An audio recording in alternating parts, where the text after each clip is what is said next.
Matematik tahun 3 muka surat 44. Aktiviti 2. Kira.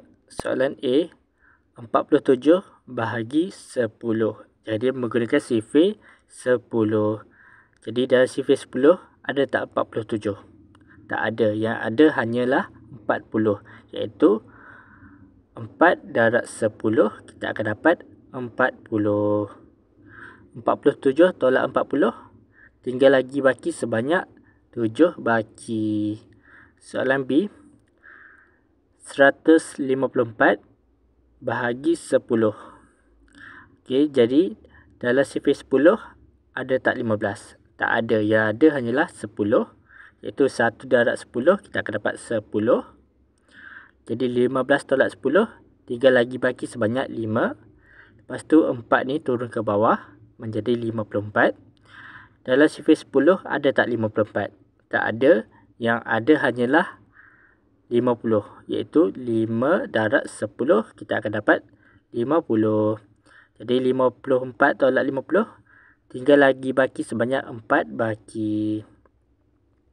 Soalan C, 7082 bahagi 10.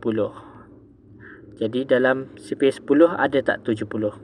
Ada, iaitu 7 darab 10 kita akan dapat 70.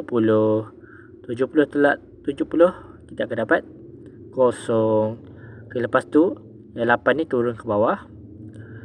Dalam sifir 10 ada tak 8? Tak ada. Jadi kita letak 0 atas ni, iaitu 0 darab 8. 0 darab 10 kita akan dapat 0. 8 tolak 0 jadi 0. 2 ni turun ke bawah menjadi 82. Dalam sifir 10 ada tak 82? Tak ada. Yang ada hanyalah 80. Betul tak? Jadi 8 darab 10 kita akan dapat 80. Kita letak dekat sini 80.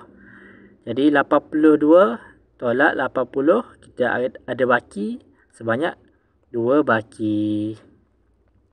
Soalan D, 760 bahagi 100. So, dalam sifir 100 ada tak 760? Tak ada. Yang ada hanyalah 700. Jadi kita tulis 7. Jadi 7 darab 100 kita akan dapat 700. Di mana 760 tolak 700 tinggal lagi baki sebanyak 60 baki. Soalan E, 6043 bahagi 100. Jadi dalam sifir 100 ada tak 604? Ada, iaitu tak ada. Yang ada hanyalah 600. 604 tak ada.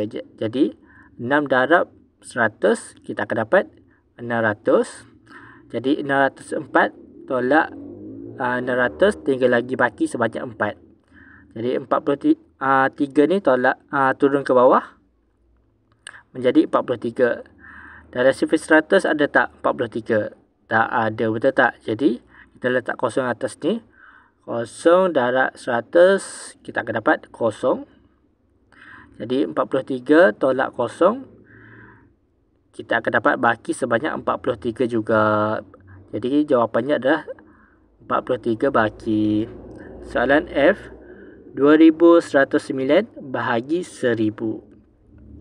Jadi ada tak 1000? Ada tak 2109 dalam sifir 1000? Tak ada. Yang ada hanyalah 2000, iaitu 2 darab 1000 kita akan dapat 2000. Jadi 2109 tolak 2000 tinggal lagi baki sebanyak 109 baki. Soalan G, 5830 bahagi 100. Jadi kita bahagikan. Dalam sifir 100 ada tak 583? Okey. 583 tak ada. Yang ada yang berdekatan hanyalah 500. Betul tak? Jadi 100 darab 5 kita akan dapat 500. Jadi kita tolakkan 583 tolak 500 kita akan dapat baki sebanyak 83. 0 ni turun ke bawah menjadi 830. Dalam sifar 100 ada tak 830? Tak ada. Yang ada yang berdekatan hanyalah 800. Jadi kita darabkan 100 darab 8.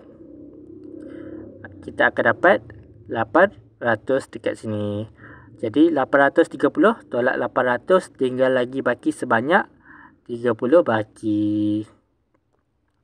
Jadi jawapannya adalah 58 baki 30. Soalan H. 9,207 bahagi 1000. 9,207 bahagi 1000. Jadi dekat sini, dalam 9,207 ada tak dalam sifar 1000? Tak ada. Yang ada, yang hampir-hampir adalah 9,000, iaitu 1000 darab 9, kita akan dapat 9,000. Jadi 9,207 tolak 9,000, tinggal lagi baki sebanyak 207 baki. Jadi jawapannya adalah 9 baki 207. Jadi ini adalah jawapannya.